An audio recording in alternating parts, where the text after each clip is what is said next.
Every significant achievement in your life can be traced directly or indirectly to self-discipline. You want to get fit, you need discipline to go to the gym. You want to ace an exam, you need discipline to study consistently. You want to land the girl of your dreams, you need discipline to talk to her as often as possible. And on the opposite side, if she's not responding, you need the discipline to walk away. And quit giving that simp vibe energy. And yes, that also counts as an achievement. But like you and I both know, self-discipline is not so easy to pull off. Instead of going to the gym, you find it really difficult to get out of bed. And instead of studying, you find yourself procrastinating and scrolling away on Instagram.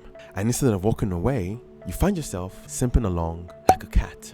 Now, if you want to get your self-discipline up, if you want to reduce your Instagram scrolling time and quit being a cat, keep watching. And guys, if you're new here, welcome to another episode of Book Breakdowns, where I share insight from books that I found to be really amazing, and I think you're gonna find it amazing too. And today we're gonna be talking about the book called No Excuses: The Power of Self-Discipline by Tracy. And right off the bat, the first insight that I got from this book was what self-discipline really means. And the way the book explained what self-discipline actually was, this is like one of the best definitions I've ever heard and ever. Now, it goes like this. Self-discipline is the ability to do what you need to do when you need to do it, whether you feel like it or not. I don't know why this girl theme is calling me, but I'm just going to go with the flow. Now, talking to a girl is good, don't get me wrong, but doing it more than when you need to do it, that is actually a sign of gross indiscipline. And believe me, bro, being a simp sucks. Take it from me. Now, this definition actually takes into account the what, the when, and how you feel. Or in this case, how you feel is actually irrelevant. Whether you feel like it or not, if it's discipline you're looking for, you're gonna have to do the work. Studying whether you feel like it or not is self-discipline in action. Going to the gym when you feel like cozying in on your bed is self-discipline in action. Now, why it's important to know exactly what self-discipline is because it helps you to know exactly when you're not being disciplined. And it's actually way more easier to fight an enemy that you can see or that you can point out compared to an enemy that you can barely see. Because honestly, that's the worst enemy ever. The enemies you don't see coming.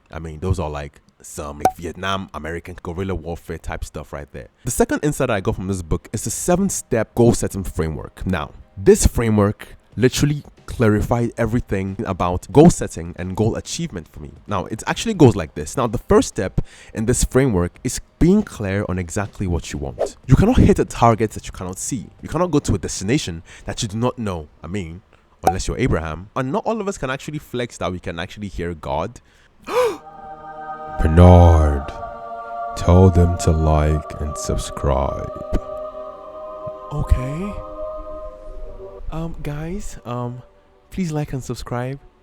Please? And that leads us to the next step in this framework, which is writing it down. Now, according to the book, writing down your goals actually makes it more concrete. And there was a really interesting analogy that he gave about unwritten goals. Unwritten goals are kind of like cigarettes. They burn, they just drift away and eventually disappear. And actually, statistically speaking, there are actually a lot of studies that actually prove that when you write your goals down, you are actually more likely to accomplish them. And on the other hand, there are a lot of New Year's resolutions that actually go unresolved. But the reason why that happens, probably we're going to find it out in the next step, which is set deadlines for your goals. Now, there was a really interesting thing I read in the book. There are no unrealistic goals, there are only unrealistic deadlines. No matter how big that goal is, with the right dedication and with the right time frame, you could actually be able to accomplish it. But where the frustration comes is when we set really crazy deadlines for some really incredible goals. And actually, a really good example is something like this. Some people can be quite interesting, yeah? Like you could spend 3 months going through a syllabus with your teacher and not even revise it for a second the moment you finish class and expect yourself to cover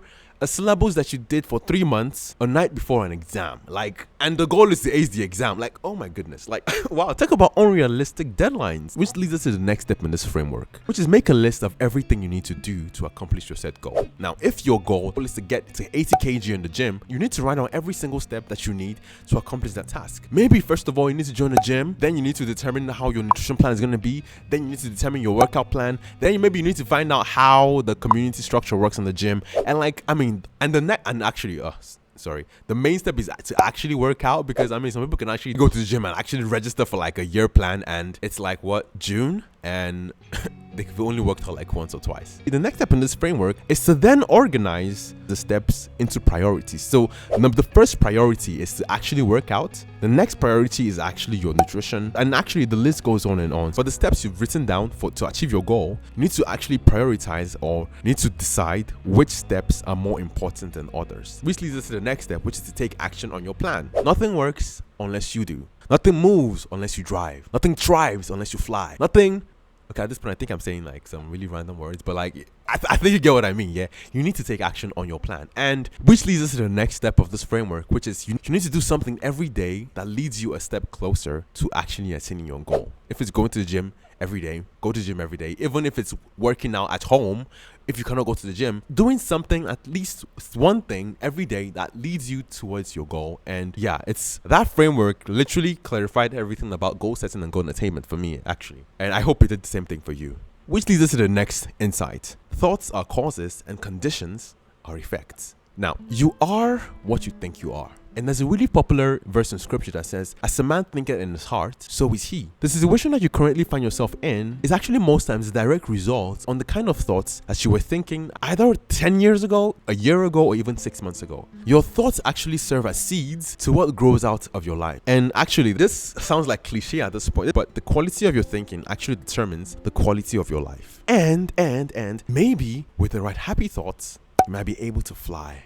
Okay, but seriously though, seriously, like the way you think like actually affects your life in no small way. And I'm actually going to give you an example, yeah? Literally today, I came back from the gym. Okay, I had leg day today, and I don't know about you, but leg days are really, I don't know, man, they're just not my favorite days. But like, I was supposed to do like a workout program called goblet squats, and the weight I actually wanted to use for that squat was like 40 kg. And right before I was going to lift the weight, my friend, like my gym buddy, have gym buddies, guys. My gym buddy was like, yo, Bernard, like, what are you doing? I was like, yo, I want to lift the weight. What does it look like I'm doing that? Okay, I didn't really say like that sarcastically, but like, yeah, you get the point, yeah? He was like, yo, bruh, like, I lift 60 kg. Although, I mean, technically speaking, he's been going to the gym a lot longer than me. So, I mean, like, you lift 6 kg, so, like, I'm lifting my 40. And he was like, yo, if I can lift 60 kg, you should be able to lift like 50 kg. And I was like, yo, bro, what do you mean by that? Like, 50 kg? Like, I have not even attempted 40 kg. That was my first time attempting 40 kg before, bruh. And this guy was like, yo, Bernard, like, you can lift 50 kg. I was like, okay, you know what? Okay, why not? So I went to lift the 50 kg, and I kid you not, bruh, I actually did clean 8 reps with that 50 kg weight. And the reason why I did not even attempt to hit 50 kg was because my thinking made it so, and limited me from doing more, yeah? So like, actually, that's like an example of how the quality of our thinking can actually limit the quality of our lives. If I let myself remain in that kind of thinking, or if my friend was not there, I would have been stuck at the 40 kg level. But now I'm at 50 kg level. Sorry, yeah, I don't know why that was funny, but yeah, I think it was because I said levels a lot, but yeah, your thinking can actually limit your abilities in no small way. And that leads us to the next insight, which is cause and effect. Now, Tracy actually went down to explain this law of cause and effect. One of the things that he said that really struck out to me was that successful people are successful because they are doing specific things that lead to the desired results of success. For every effect, there is a direct or indirect cause to that effect. And our task is to find those causes that lead to our desired effects. I don't know why I keep talking about the gym, but like, yeah, so I was talking to a friend, and yo, this guy's jacked. This guy's jacked. And this guy weighs about 115 kilograms, and like, yo, like the muscles on this guy are like, yo, like that is the goal. I mean, not that weight, but like his physique was kind of like the goal. And I asked him, okay, so like, what did you do to get this physique? And he told me how many times a day he eats. Like, this guy was breaking down his nutrition plan, and I was like, whoa, okay. Now I see why. And I'm struggling with my 75 kg, and I realized why I'm still 75 kg. Like, I just needed to eat more. And it's common, it's actually like common sense, but like, it wasn't really quite obvious to me until I spoke to him. So any goal that you want to attain, you just need to find out the specific causes that lead to what you're looking for. And if the laws of physics are correct, if you apply the same causes, it will inevitably lead to the same effects. Now, the next insight I got from this book is that your reference group actually accounts for 95% of the success that you actually attain in life. And I was like, bruh, 95% of the success I will have in life is directly influenced by my reference group. And when I actually thought about this, it actually began to make sense, because like, if you really think about it, yeah, humans, we are social creatures. And without knowing it or not, we tend to compare ourselves with others. That's why we have something called classes or social classes. I mean, like, classes will not be there if there was no comparison to somebody else. I mean, like, yeah. So it's just like a natural thing. And the people that are in our class or in our reference group, when they kind of like surpass us in some way, sometimes we are actually a bit uneasy, and like it creates a certain form of anxiety. Oh my God, I'm getting left behind. And you are actually forced to actually do more to get to that same level as your reference group. And it actually works both ways. So when your reference group is actually ahead of you, you're forced to do more to catch up. And when you've actually gotten to that level and nobody's progressing, you are actually tempted to just calm down and relax and just stay at the same level. And there are two things that could happen. Either we choose to relax when we have actually gotten to the same level as our reference group, or you can just change the freaking reference group, bro, and continue the cycle all over again and keep on struggling and pushing. And I mean, at the end of the day, success in anything involves a high level of struggle. And if you are not struggling, you're comfortable. Comfort most times is the thief or is the killer of having a really great life. When we settle for good instead of actually striving for best, the only direction you can coast is downhill. Now, if you're not getting better, you are inevitably getting worse. Now, this point was really very, very insightful, because like sometimes we can be tempted to just like relax and like, oh, maybe things are kind of going well, so you don't really need to put in more effort and just get complacent. But this insight actually reminded me of something, and that is the fact that creation as we know it is in constant motion. We are literally in a moving ball. So even the entire planet is constantly in motion. Nature is constantly in motion. Things are growing, things are dying, things are like moving, yeah? And when we decide to settle or relax, what is actually happening is you think you're settling, but the reality is that you are actually going backwards, because things are changing, things are moving, but you're stopping.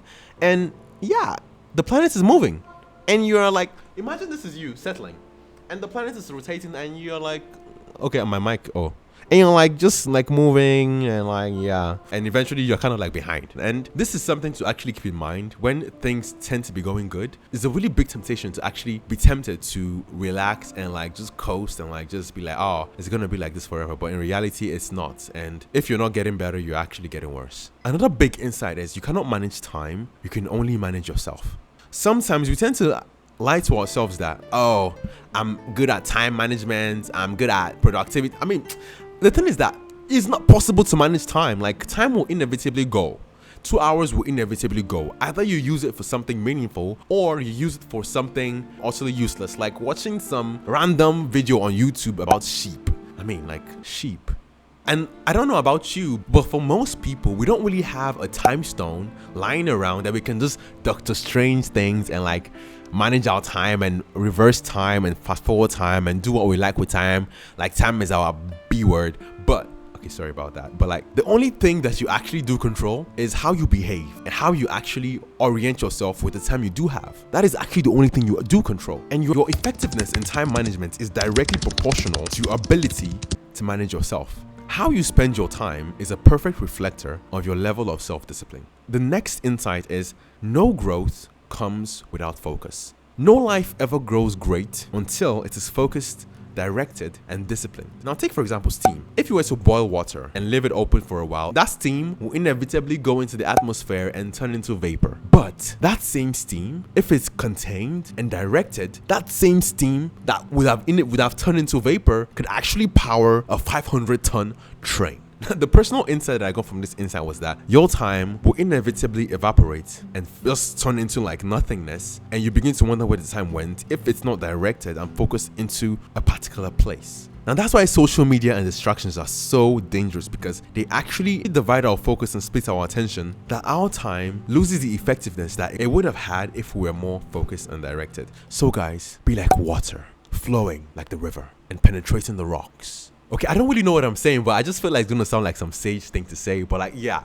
our wisdom nugget for the week: keep thy heart with all diligence, for out of it are the issues of life. And guys, if you like this video, please don't forget to hit the like button. It helps the algorithm. And subscribe if you haven't so you can see more videos like this one. And guys, if any insight really resonated with you, I would love to see what you think about it in the comment section. And guys, there is something that a lot of people tend to struggle with, and that is laziness. And if being lazy is something you constantly have to deal with, I think you're really going to enjoy this video about why you feel lazy and how you can actually fix it, guys. Actually fix your laziness. And like always, guys, remember to always keep it real. Bye, guys. What are you still doing here? Click on the video.